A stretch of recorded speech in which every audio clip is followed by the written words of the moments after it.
सभी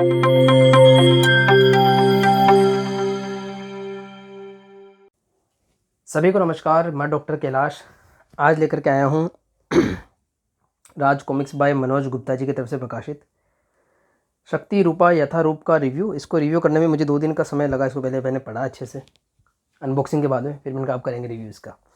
तो इसके लिए सबसे पहली बात तो बाल चरित, जी हाँ, अनुपम सिन्हा जी द्वारा रचित जो सुपर कमांडो ध्रुव की लास्ट कॉमिक्स थी, मैंने पहले भी अनबॉक्सिंग में भी क्लियर किया था।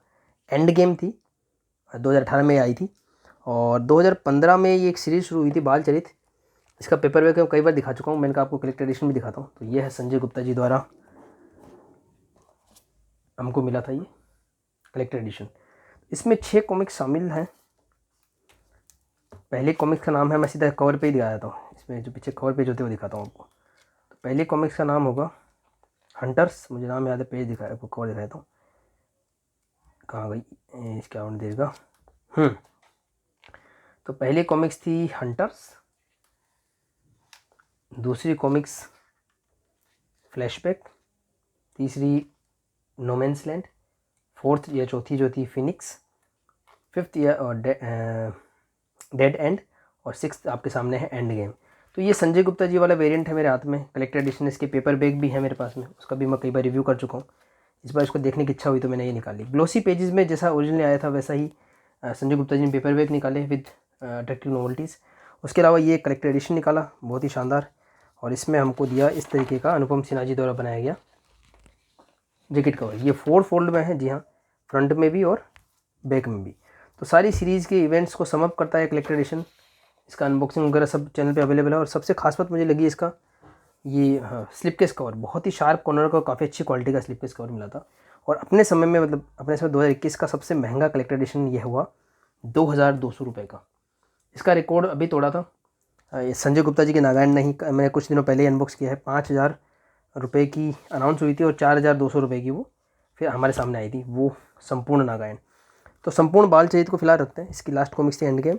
उसके बाद में शक्ति रूपा प्रोजेक्ट पे काम शुरू किया गया अनुपम सिन्हा जी द्वारा, और इसके बाद की जो सीरीज़ है उसका नाम है प्रेम ग्रंथ, वो शुरू होने वाली है, हो चुकी है 2022 में। तो सन 2022 को घोषित किया गया सुपर कमांडो ध्रुव ईयर। ये उसका कैलेंडर रखा हुआ है, वहाँ भी रखा हुआ, 2 कैलेंडर रखे हुए दिख रहा होगा आपको। तो सुपर कमांडो ध्रुव ईयर में हमको नया खास क्या देखने को मिला। सबसे पहली बात तो हमें शक्ति रूपा की अनाउंसमेंट ऑल ऑफ सडन देखने को मिली। जी हाँ, शक्ति रूपा सीरीज 2018 से लेकर के 2021 तक अटक गई थी। तो 3-4 साल से अटका हुआ था सब कुछ। एकदम से 2022 में सुपर कमांडो ध्रुव ईयर घोषित हुआ, कैलेंडर रिलीज़ हुआ, कुछ कॉमिक्स रिप्रिंट हुई और ओमनीबस आया सुपर कमांडो ध्रुव का 25 कॉमिक्स का। और फिर हमको देखने को मिली शक्ति रूपा यथारूप। जी हाँ, यथारूप का क्या हिसाब है, एक्चुअली शक्ति रूपा जो सीरीज़ है, जैसा कि बालचरित सीरीज थी, 96 पेज की, 96 पेजेस की 3 कॉमिक्स इसमें प्लान करी गई थी। और उनका साइज़ उस वक्त यही होगा, नॉर्मली शेयर भी हुई थी। इसी को अब मनोज गुप्ता जी ने थोड़ा सा बिग साइज़ में प्रिंट करा है, अमर चित्र कथा वाले साइज़ में थोड़ा सा इसको बिग करके प्रिंट करा है। जो है साइज़ कंपैरिजन भी यहाँ पे देख सकते हैं, दिखाया था अच्छे से। ये देखिए, विड्थ और हाइट में थोड़ा फ़र्क है। तो बिग साइज में पब्लिश करा है, पहली बात। दूसरी बात, तीनों कॉमिक्स को एक साथ डाइजेस्ट की फॉर्म में पब्लिश कर दिया है। जी हाँ, एक कलेक्टर एडिशन या डाइजेस्ट में इस तरीके से कॉमिक्स आती है। और तीनों कॉमिक्स के नाम हैं स्त्री भू, सिंधुनाद और मृत्यु रूपा, जिनमें से स्त्री भू, सिंधुनाद, मृत्यु रूपा के स्केचेस अनुपम सिन्हा जी समय समय पर शेयर करते थे। मृत्यु रूपा के जो लास्ट की कॉमिक्स है उसके स्केचेस मैंने कम देखे हैं फेसबुक पर हाँ बाकी पहले वाले कॉमिक्स से ज़्यादा देखे हैं, क्योंकि उस वक्त अनुपम जी को भी नहीं पता था कि सीरीज इस तरीके से अटक जाएगी। काफ़ी उत्साह रहता है, फिर अटकने के बाद तो इतनी शेयरिंग वगैरह नहीं हो पाती है। तो पहला जो कवर आप डबल स्प्रेड में देख रहे हैं, एक्चुअली ये स्त्री भू का कवर था और इसी को डाइजेस्ट के फर्स्ट कवर की तरह यूज़ कर लिया है, जो कि राज कॉमिक्स की परंपरा रही है कि जब भी इस तरीके की डाइजेस्ट वगैरह प्लान होते हैं, 2, 3, 5 कॉमिक्स जब बाइंड होती हैं, तो पहली कॉमिक्स का ही कवर यूज़ करते हैं, डाइजेस्ट उसको बोलते हैं। वो थोड़ी जो सस्ती आती है, क्योंकि उसमें अदर कॉमिक्स के कवर वगैरह नहीं होते। ये भी सस्ती तो नहीं आई है, 1100 रुपये इसका प्राइस रखा है, लेकिन ये डिस्काउंट में 10% डिस्काउंट पर अवेलेबल थी, और भी कुछ एक्स्ट्रा बेनिफिट्स मिल रहे थे कुछ सेलर्स के पास में। तो मैंने जीके कार्ड से ही ली, वहाँ पे मुझे काफ़ी अच्छे डिस्काउंट वगैरह मिल गए थे। तो ये है शक्ति रूपा यथारूप। अब इसमें क्या हुआ कि मैंने आपको बताया कि वो श्रृंखला अटक गई थी, अनुपम जी काम कर रहे थे। तो इसमें जो सीक्वेंस होता है, किस तरीके से काम होता है, तो सबसे पहले होती है पेंसिलिंग। जहाँ ये देखिए, इस तरीके की पेंसिल से स्केच बनते हैं और उसके बाद उस पर इंकिंग होती है। इसमें इंकिंग जो है जगदीश कुमार जी की है। इंकिंग का कोई पेज अगर इसमें शेयर हुआ हो तो दिखाऊँ आपको, देखिए इस तरीके से पेंसिलिंग होती है, देन उस पर इंकिंग होती है, देन फ्लैट कलर्स होते हैं, देन विद इफेक्ट्स आपको ऐसे कलर देखने को मिलते हैं। इस तरीके से कॉमिक का निर्माण जो है समाप्त होता है, पूर्ण होता है। अब इसमें क्या हुआ कि शुरुआत के जो 2 भाग हैं उन पे वैसे एज यूजुअल पहले पेंसिलिंग हुई, फिर जगदीश कुमार जी ने इंकिंग करी और विनोद कुमार जी ने भी करी। मैं बताऊंगा दोनों, जगदीश कुमार जी विनोद कुमार जी दोनों, इनकी समझाऊंगा कैसे। उसके बाद में जो है फ्लैट कलरिंग हुई, लेकिन क्योंकि ये प्रोजेक्ट अटक गया तो 2 पार्ट में तो हो गया है काम। उसके बाद थर्ड पार्ट में ना तो इंकिंग हुई, ना ही फ्लैट कलरिंग, ना कुछ हुआ। इसके बाद अब जो काम बचता वो ये था कि जो थर्ड पार्ट है मृत्यु रूपा, उसमें होती है inking, then flat colouring, then effects. और इसमें फ्लैट कलरिंग हो चुकी है, इंकिंग हो चुकी है, देन इफेक्ट्स बाकी थे।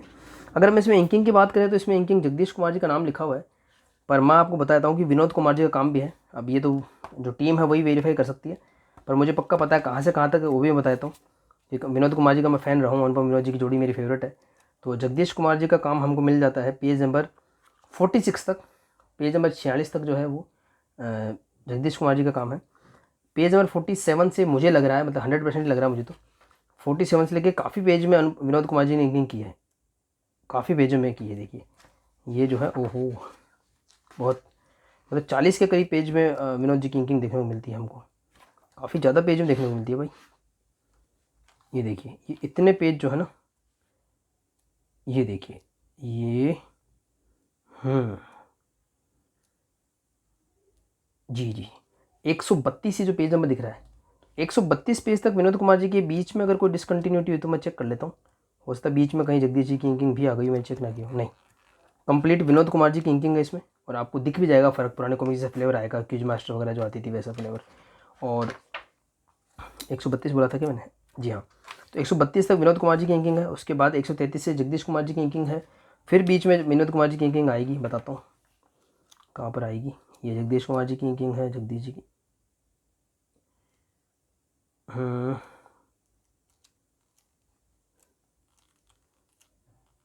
खैर। तो कहने का मतलब काफ़ी पेजेस पे विनोद जी ने भी इंकिंग की है, जगदीश जी ने भी इंकिंग की है, पर नाम केवल जगदीश जी का लिखा हुआ है, पता नहीं क्यों लिखा हुआ है। दोनों का नाम मेंशन होना चाहिए था, पर खैर इसमें मेंशन में प्रॉब्लम ये है कि मेंशन की अगर बात करें तो इसमें राजकुमार स्टीम लिखा हुआ कलर का, और नीचे राजकुमार स्टीम बता भी रखी है। खैर जो भी हो, तो इस रूप में सामने आई। तो मनोज गुप्ता जी का भी इसमें थोड़ा सा एडिटोरियल लिखा हुआ है। उन्होंने शेयर किया अपना एक्सपीरियंस कि किस तरीके से सीरीज़ अटकी हुई थी, और उनको काफ़ी कन्फ्यूजन था कि किस तरीके से सीरीज़ को आगे कंटिन्यू किया जाए।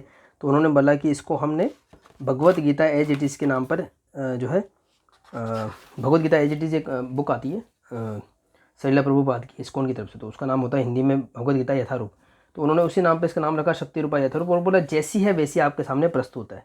ये है, देखिए मनोज गुप्ता जी एडिटिंग कर रहे हैं शक्ति रूपा की। तो बोले जैसी है, मतलब पहले में फ्लैट करेंगे तो फ्लैट करेंगे चलने दो, सेकंड में फ्लैट करेंगे फ्लैट करेंगे चलने दो, फिर बाद में ओनली पेंसिलिंग है तो पेंसिलिंग चलने दो, क्योंकि सीरीज का आर्टवर्क कंप्लीट था। तो इस तरीके से सीरीज़ हमारे हाथ में आई, काफ़ी फैंस इससे खुश हुए, काफ़ी नाराज़ भी हुए, और मेरे हिसाब से ये इतना अप टू द मार्क नहीं है। मेरे खुश होने का कारण तो है अनुपम सिन्हा जी, मैं उनका बिग फ़ैन हूँ, तो मेरे लिए तो खैर ठीक है, मुझे तो पसंद है ये पेंसिलिंग। मेरे सामने अगर दोनों ऑप्शन भी होते तो मैं दोनों चूज़ करता, पेंसिलिंग वाला या विद कलर्स वाला। पर कई लोगों को सिर्फ ये काम जल्दबाजी वाला लगा, उन्होंने बोला कि थोड़ा वेट करना चाहिए था, पर इसमें क्या लीगल इश्यूज़ इन्वॉल्व थे मुझे भी नहीं पता। मुझे इसमें जो कमियाँ लगी मैं पहले वो बताता हूँ। एक तो इसमें क्या कि बाइंडिंग इतनी बढ़िया नहीं है, बाइंडिंग वो क्वालिटी नहीं है इसमें। दूसरा ये देखिए, तो कॉर्नर वगैरह तो मुड़े आए गए थे इसमें, तो कोई कोई कुछ नहीं कर सकता। और एक और बात की कि जो लास्ट के जो 2 कॉमिक्स हैं, सिंधुनाद और मृत्यु रूपा, देखिए स्त्री बुक का कवर ये है जो अनुपम जी ने बनाया था, वो तो हमको दिख ही रहा है आपको फ्रंट एंड बैक में। तो ये कवर है स्त्री बुक का। सेकंड है सिंधुनाद का कवर जो अनुपम जी बना चुके हैं, पर इंकिंग वगैरह बाकी है। उसके बाद में है मृत्यु रूपा कवर, जिसमें इंकिंग शायद हमने देखी भी है, जगदीश जी कर रहे होंगे, शायद फेसबुक शेयर हुआ है। तो ये कवर एटलीस्ट ये इतना भी अगर हमको पूरे पेज में मिलता है तो भी आधा ही कवर बनता है, मतलब ये पूरा फ्लैट ऐसे आना चाहिए, तब आपको पूरे कवर का मज़ा आता है। जैसे कि ये मृत्यु रूपा कवर है, चलो इतना भी हमने चला लिया, तो इसमें तो ये और भी छोटे दिए हुए हैं, तो एटलीस्ट भले ये पेंसिल ही दे रहे थे, स्त्री भू सिंधुनाद और मृत्यु रूपा कवर ना पूरा पूरा फैला कर देते हैं एटलीस्ट, क्योंकि इसके अंदर इंक्लूडेड नहीं है, खाली स्त्री भू का ही कवर है बस। तो ये एक मुझे एक कमी लगी। दूसरी कमी इसमें अनुपम सिन्हा जी की कलम से वो चीज़ वो मेंशन नहीं है, मिसिंग है, मतलब सर अनुपम जी का भी इसमें होना चाहिए था, तो वो है। और काफ़ी चीज़ों की मिसिंग की भी आप में इसमें बन सकती है पूरी लिस्ट, या फिर जो है इसमें क्या खासियत है वो उसकी लिस्ट बन सकती है। तो खासियत तो ये है, पहली बात तो ये एक बिग साइज़ में है, सबसे पहली खासियत। दूसरी फ्लैट कलरिंग में है, अगर आप उसको कुछ खासियत मानते हैं तो। अदरवाइज़ देखिए एंड गेम से कंपेयर कर लीजिए तो ऐसे हमको थोड़े से इफेक्ट देखने को मिलते हैं, और वो ना इफेक्ट की आदत पड़ चुकी है, अच्छे भी लगते हैं इफेक्ट्स, देखिए इफेक्ट वगैरह नहीं है इसमें। तो ये कुछ कमियां हैं और खासियत है इसकी। स्टोरी की बात करें तो अपनी धरती पर जो है एक अलग से आइलैंड या द्वीप की बात करी गई है जहाँ पे सिर्फ स्त्रियाँ रहती हैं या वो काफ़ी पावरफुल है। उस लैंड का नाम रखा है स्त्री भू, पहली कॉमिक्स उसके नाम पे है। और वहाँ पर एक पावर थी, ऐसी ऐसी एनर्जी है, इसका नाम है शक्ति रूपा। और वो शक्ति रूपा जो है वो 2 पार्ट में है, मतलब 2 हैं शक्ति रूपा जो आपस में कम्युनिकेट कर सकते हैं। और वो स्त्री भू में सुरक्षित थे। और एक ऐसा कोई इंसिडेंट पास्ट में हुआ था कि उनमें से एक चोरी हो गया था या जो भी हुआ था, और वो हमारी मेन अर्थ पे शिफ्ट हो गया था, जो हम ध्रुव की स्टोरी से पढ़ते हैं। तो जो संपूर्ण बाल चरित थी उसमें सुपर कमांडो ध्रुव का मैटरनल ओरिजिन, यानी कि जो माता का ओरिजिन है उसको थोड़ा खंगाला गया था, एक्सप्लोर किया गया था। और वहाँ पे हमको मठेश, जो मार्तांड जी थे मठेश, हमको देखने को मिले। ध्रुव की दूसरी फैमिली देखने को मिली। एक्चुअली उनकी मौसी हैं, ये मौसा जी लगते हैं। और ये उनकी लड़की है ट्विस्टी है, एक उनकी लड़की का नाम है, एक्चुअली सिस्टर लगी है वो, ये वक्र है जो ब्रदर लगे, मतलब मौसी के लड़के। तो एक से ध्रुव की मैटरनल फैमिली का थोड़ा सा इसमें दिखाया गया और पता लगा कि वो काफ़ी स्ट्रॉन्ग थे हंटर्स। एक टीम होती थी ट्रेंड, जो किलर्स होती थी उनकी। तो ट्रेंड किलर्स का एक ग्रुप था हंटर्स, वो उनसे बिलोंग करते हैं ध्रुव की मदर या मदर की जो फैमिली है। तो वो डिस्कवर होता है, सारा कुछ होता है, कंप्लीट होती है स्टोरी। वो आप उसमें आप रिव्यू वगैरह देख सकते हैं, पढ़ सकते हैं। इसमें ऐसा हुआ कि उसी जगह पे जहाँ पे मठ था, वो जो ये मठेश थे मार्तांड जो थे, उसी मठ में एक मंदिर था। ये देखिए मंदिर से दिखा रखा है, वहाँ पर रखी हुई थी शक्ति रूपा। तो इतने सालों पहले जो स्त्री भू से चोरी हुई थी शक्ति रूपा, वो वहाँ पे रखी हुई थी। एक बात ये तो खैर हमको शुरुआत होते ही पता लग जाता है। दूसरी एक चीज़ का कनेक्शन इसमें रखा गया है इस सीरीज़ के अलावा, जो हमेशा आ ही जाता है, ध्रुवोदय की मैंने बात करी है, मैं फिर कर लेता हूँ बात, वो बोरिंग हो जाएगी आपके लिए। सुपर कमांडो ध्रुव की जो प्रथम पाँच कॉमिक्स है ध्रुवोदय, उसका कलेक्टेड एडिशन है। तो उनकी जो प्रथम कॉमिक्स है प्रतिशोध की ज्वाला, उसमें सर्कस में आग लग जाती है, जिससे ध्रुव का ओरिजिन होता है। इसका भी कनेक्शन लिया गया है। तो सुपर कमांडो ध्रुव की वो जो स्टोरी थी उसमें एक स्ट्रॉन्ग वुमन थी, देवीना उसका नाम बताया गया, ये है वो स्ट्रॉन्ग वुमन। तो उस समय जल गई थी वो सर्कस में, इसमें बताया कि क्योंकि वो एक्चुअली स्त्री भू की निवासी थी, काफ़ी उसमें देवीय शक्तियाँ थी, देवीना उसका नाम था। और ऐसा आरोप इसमें लगा था कि वही चुरा के भागी थी शक्ति रूपा को। तो कैसे तो वो चुरा के भागी, क्यों भागी, और प्लस ध्रुव से क्या कनेक्शन था, और जुपिटर सर्कस में वो आई ही क्यों, मतलब जली वो तो एक सेकेंडरी क्वेश्चन है। पहला क्वेश्चन है कि जुपिटर सर्कस में उसका क्या काम था, तो सारा कनेक्शन इसमें बताया जाएगा। और क्योंकि अब जुपिटर सर्कस की बात करें तो वहाँ पर सिर्फ देवीना ही नहीं, राधा और श्याम भी थे। श्याम जो ध्रुव के पिता थे, उनकी हिस्ट्री खूनी खानदान थी जिक्सा में हमको देखने को मिली। और राधा जो थी उनकी स्टोरी हमको संपूर्ण बाल चरित्र में देखने को मिली, तो वो भी आपको कनेक्शन पता लगेगा। और वहाँ पर आने पर रोल किसका था वो भी पता लगेगा। तो शक्ति रूपा में ये है कि देवीना चुरा करके भागी थी। अब वो चुरा कर भागी थी या उस समय लोगों को लगा था वो चुरा के भागी है, वो तो आपको इस स्टोरी में पता लगेगा।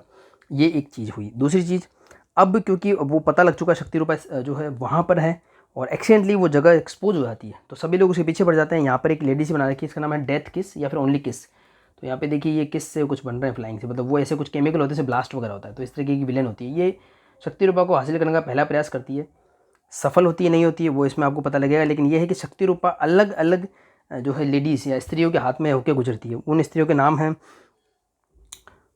ब्लैक कैट,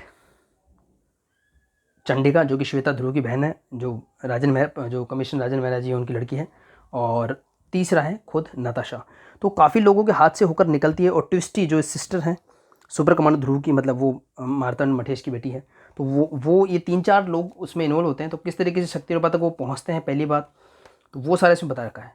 तो शुरुआत होती है, मतलब पूरी तरीके से शक्ति रूपा को समर्पित है। ध्रुव का रोल सेकेंडरी है पर फिर भी काफ़ी इंपॉर्टेंट है। फ्लैट कलरिंग में आपको थोड़ा सा फील अलग आता है। मुझे तो जगदीश जी की इंकिंग वाला जो पार्ट है ना, उसमें मुझे तिरंगा की याद आती है, जो दिलीप चौबे जी बनाते थे और विनय सिद्धार्थ जी इंकिंग करते थे। थोड़ा थोड़ा वैसा फील आता है, हालांकि तो अनुपम जी का चित्र है ये देखिए। और इसमें जो विनोद कुमार जी की इंकिंग है ना, वो मुझे क्यूज मास्टर कॉमिक्स की याद दिलाती है। क्यूज मास्टर कॉमिक्स का जो आर्ट वर्क था उसकी मुझे याद आती है, क्योंकि वैसा फ्लैट है इसमें, ग्लोसी में है, थिक पेज बहुत बढ़िया है, ग्लोसी में यूज़ किए हैं, अच्छे हैं, फ्लैट कलरिंग में भी अच्छे लगते हैं। पेंसिलिंग में आके मामला थोड़ा गड़बड़ हो जाता है, वो लोगों को कईयों को पसंद नहीं आता, कईयों को आता है। मेरे लिए एक एंटिक पीस की तरह है, तो मुझे ये पसंद आई है। उस हिसाब से स्टोरी आगे बढ़ती है, जैसे अनुपम सिन्हा जी करते हैं, प्रस्तावना लिखते हैं, आगे बढ़ाते हैं और काफ़ी इंटरेस्ट क्रिएट करते हैं वो। और अनुपम सिन्हा जी का एक्सपीरियंस इतना हो गया ना कि अब तो बड़ी बड़ी सीरीज ही लिखते हैं वो। देखिए कितना बड़ा संपूर्ण बाल चरित्र लिख डाला, फिर नागायण पे काम किया उन्होंने। तो उनकी आदत पड़ गई कि उनको बोला ना छोटा सा भी कुछ बनाओ तो वो भी काफ़ी बड़ा हो जाता है। तो शक्ति रूपा की स्टोरी एज यूजुअल काफ़ी कॉम्प्लेक्स है और एक बार में तो समझ में नहीं आती है, मतलब हर किसी को नहीं आ सकती, मतलब कुछ को आ जाती है।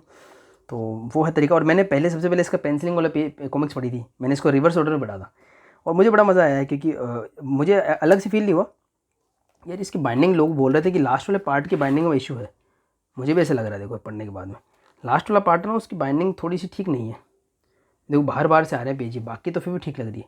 तो खैर ये एक तरीके का मतलब जल्दबाजी में निकाला हुआ डाइजेस्ट टाइप का है, बट हाँ इसकी सबसे बड़ी खासियत ये है कि आपको बिग साइज़ में ग्लोसी पेजेस में अच्छी क्वालिटी में अनुपम सिन्हा जी का ध्रुव देखने को मिल रहा है, जिसकी उम्मीद न के बराबर थी पहले, और काफ़ी लोग डिमांड भी कर रहे थे। महानागायन और शक्ति रूपा एक नया पूरा होने वाला सपना लगने लगे थे, लेकिन हाँ ये सपना पूरा हुआ।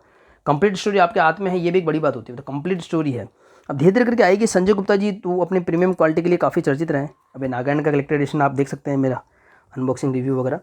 तो अगर इस क्वालिटी में अगर लेकर के आए हैं संजय गुप्ता जी, ऐसा स्लिप केस बॉक्स है सॉरी, ऐसा जैकेट कवर है और तीनों के प्रॉपर कवर की इंकिंग कलरिंग हो बढ़िया, हार्ड बाउंड में अच्छा, मैं वेट करूँगा उसका, मैं वो लूँगा। मतलब जैसे अगर बाल चरित्र के ट्रीटमेंट की बात करें तो हमको इसकी 4 एडिशन देखने को मिले। पेपर बैग संजय गुप्ता जी की तरफ से, पेपर बैग मनोज गुप्ता जी की तरफ से, कलेक्टर एडिशन संजय गुप्ता जी की तरफ से, और इंडिविजुअल कलेक्टर एडिशन यानी 6 कलेक्टर एडिशन मनोज गुप्ता जी की तरफ से।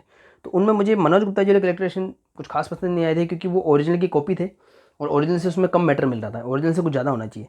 पेपर बैग मुझे मनोज गुप्ता जी वाले पसंद आए, हाँ, क्योंकि प्राइस उनकी कम थी और कवर में थोड़ा सा एक्सपेरिमेंट करके ग्लिटरी अपीयरेंस वाला ये शाइनी कवर हमको दिया गया था, दीपावली के समय में आई थी। संजय गुप्ता जी वाली भी मुझे पेपर बैग पसंद आई, 10-20 रुपये थोड़ी महंगी थी, लेकिन उनकी क्वालिटी एज इट इज़ थी जैसी ओरिजिनल में थी वैसी। संपूर्ण बालचरित बहुत अच्छा मुझे कलेक्टर एडिशन लगा, तो कलेक्टर एडिशन मुझे संजय गुप्ता जी पसंद आया। पेपर बैग दोनों के ठीक थे। रेट मनोज गुप्ता जी वाली पेपर बैग की कम थी, लेकिन हाँ एंड गेम की बात करें तो ये 250 रुपये का था मनोज जी की तरफ से, और संजय जी की तरफ से ये 225 रुपये का था, डेफिनेटली विद नोवेल्टीज़। ये कुछ था।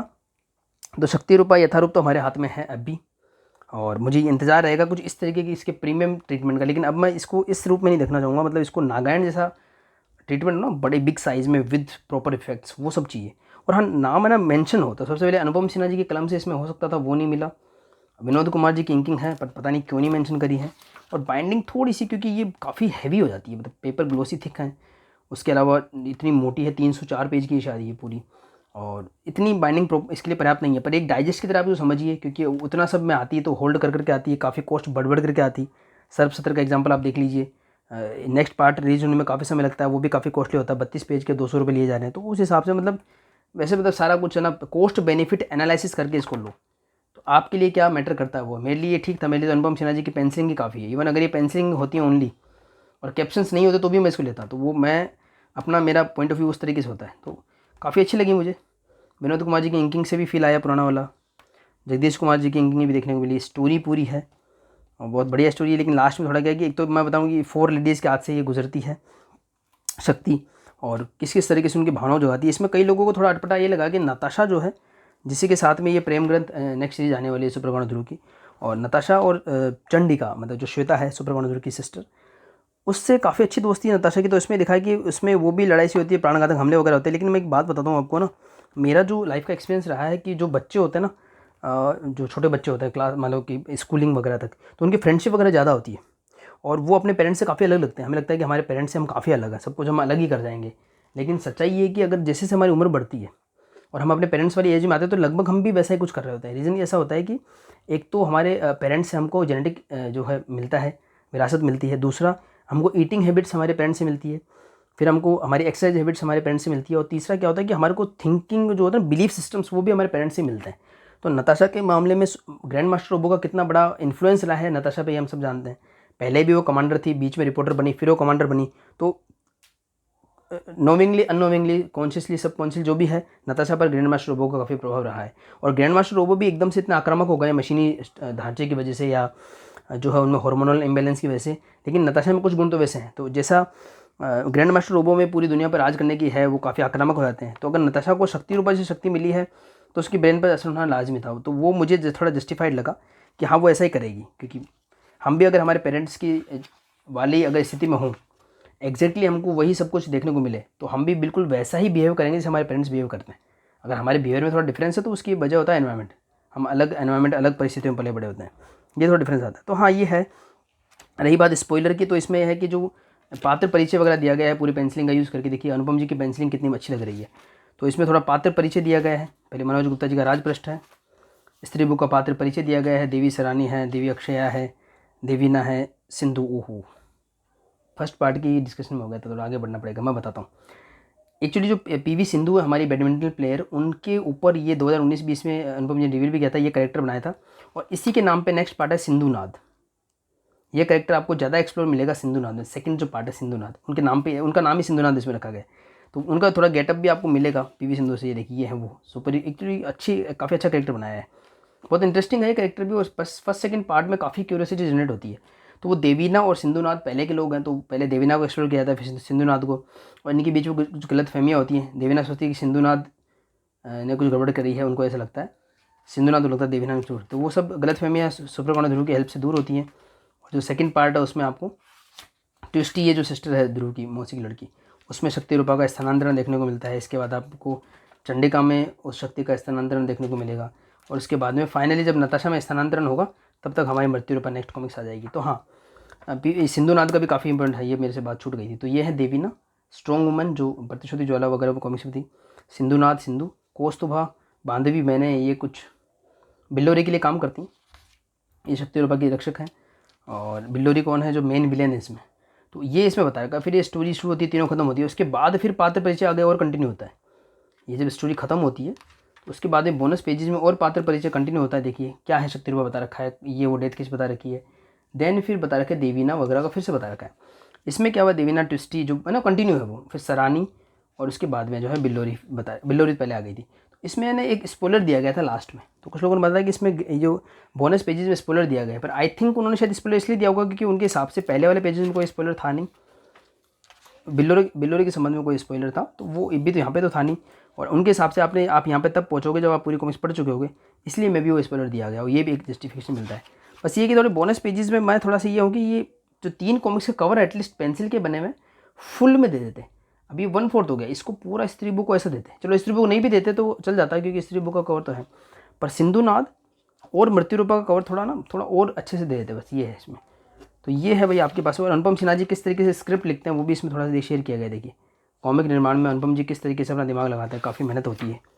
और इवन मैंने अभी जस्ट मनीष गुप्ता जी वाला जो डाइजेस्ट आ रहा है, जो अपना अमेजिंग फ्रेंड्स ऑफ नागराज का, उसके मैंने वीडियोस देखे हैं, तो किस तरह से मैनुअल काम होता है, पेज के ढेर से वो लोग मैनुअली उनको रिमूव करते हैं, तो काफ़ी मेहनत वाला काम है नो डाउट। तो ठीक है, इन फ्यूचर देखते हैं शक्ति रूपा सीरीज़ को उसके साथ ट्रीटमेंट मिलता है। तो एक प्लस पॉइंट और जुड़ जाता है कि जैसे प्रेमगंध अनाउंस हुई थी मनोज गुप्ता जी की तरफ से, तो हम सबको पता था पहले के जो अपडेट हमको संजय जी दे रखे हैं या फिर अनुपम जी ने दे रखे हैं कि शक्ति रूपा बालचरित के जस्ट बाद की स्टोरी है, देन उसके बाद प्रेम ग्रंथ है, तो एकदम से उसका आना भी अटपटा होता। तो कई मामलों में ये बेनिफिट अच्छा एक संकेत रहा है हमारे लिए कि कंप्लीट स्टोरी मिल गई है, अनुपम जी की पेंसिलिंग वगैरह सब मिल गई है, और आपको अब प्रेम ग्रंथ पढ़ने में दिक्कत नहीं होगी। और प्लस संजय गुप्ता जी या जो अदर पब्लिशर भी हो उन पर भी प्रेशर बनेगा अगर वो कुछ लाना भी चाहते हैं, चाहे से वो इस तरीके का कलेक्टर एडिशन लाएँ, जैसा भी कलेक्टर एडिशन लाएँ, इंकड वर्जन लाएँ, कलर्ड वर्जन जो भी लाएँ, लेकिन उन पर एक प्रेशर क्रिएट हुआ है, तो एक तरीके से शुभ संकेत है, वरना इसकी तो आस ही छोड़ दी थी हम लोगों ने। और अब एक और आशा जागी है महानागायण की, और जैसे ही हमने नागायण का जो कलेक्टर एडिशन अभी मैंने अनबॉक्स किया था संजय गुप्ता जी वाला, तो उसके लास्ट में महानागायण की भी स्केचेस शेयर थे। देखते हैं फ्यूचर में क्या क्या होता है। और काफ़ी इंटरनेट पे आजकल बस चल रहा है मनीष गुप्ता जी की सस्ती कॉमिक्स का, तो वो मैंने अभी लेटेस्ट वीडियो देखा है, इस तरीके का लुक आपको देखने को मिलेगा, मतलब इस तरीके के डाइजेस्ट देखने को मिलेंगे, उसकी भी चर्चा करी जाएगी जब वो अवेलेबल होंगी। तो ये है, मैंने स्टोरी की ज़्यादा चर्चा तो नहीं की है, पर ये इसका स्टोरी का मेरा एक वो था कि एक आइलैंड है जहाँ पे स्त्री वो उस जगह का नाम है, और वहाँ पे शक्ति रूपा थी, लेकिन शक्ति रूपा अब बालचरित के जो एंड गेम हुआ था वहाँ पर मट के उस मंदिर में आ चुकी है शक्ति रूपा, और अब प्रयास जारी हैं उसको हासिल करने की। हासिल हो भी जाती है पर अलग अलग लोगों के हाथ से गुजरती है, और उसके अलग अलग कारनामे देखने को मिलते हैं। अल्टीमेटली नताशा के पास जाती है, और नताशा पूरी विश्व सामग्री बनने की कोशिश करती है। मृत्यु रूपा का पहला पेज इसी से शुरू हुआ था, देखिए ये। और मृत्यु रूपा में थोड़ा सा आपको समअप भी देखने को मिलता है दोनों कॉमिक्स का। पेंसिलिंग में है मृत्यु रूपा पूरी, पर अनुपम जी का चित्रांकन गजब का। और सुपर कौंडा ध्रुव जो पेंसिलिंग में देखने को मिलता है अनुपम जी में, तो वो एकदम रियल सुपर कौंडा ध्रुव लगता है। और इसमें अमेरिका के जो प्रेसिडेंट है ना वो भी आपको देखने को मिलेंगे इसमें, उनका भी रोल इसमें दिखाया रखा है। तो वो क्योंकि आप जब पूरे विश्व पे आप हमला करना चाहोगे, आक्रमण करना चाहोगे या राज करना चाहोगे, तो हमें जो सबसे शक्तिशाली मुल्क है वो तो सामने आएगा। तो ये देखिए नताशा है, कुछ न्यूक्लियर जो भी है एयरक्राफ्ट वगैरह हैं, ये देखिए डोनाल्ड ट्रंप जी हैं वो भी बनाए इन्होंने। तो काफ़ी अच्छा पेंसिलिंग लगती है, लेकिन ये है कि बस इंकिंग और कलरिंग को लोग मिस कर रहे हैं। और जगदीश कुमार जी की टाइम पे इसकी इंकिंग शेयर भी करते रहते, तो मुझे पता है कि इस प्रोजेक्ट पे काम चल ही रहा होगा। तो खैर आपको पूरा ये कंप्लीट होता है, पता लगता है कि सारा कुछ आप स्त्री बुक के वर्ल्ड में जाते हो, और आपको ये भी पता लगता है कि सब किसी साजिश थी, क्या था क्या नहीं था, कौन कौन सी गलत फहमियाँ थी, किसने चुराया शक्ति रूपा को, क्यों चुराया, इन सब में किसका फ़ायदा था, वो सारा पता लगता है आपको। तो इसी के साथ मैं अपना ये जो है रिव्यू एंड करता हूँ। मिलते हैं किसी और वीडियो में, तब तक के लिए सभी को धन्यवाद।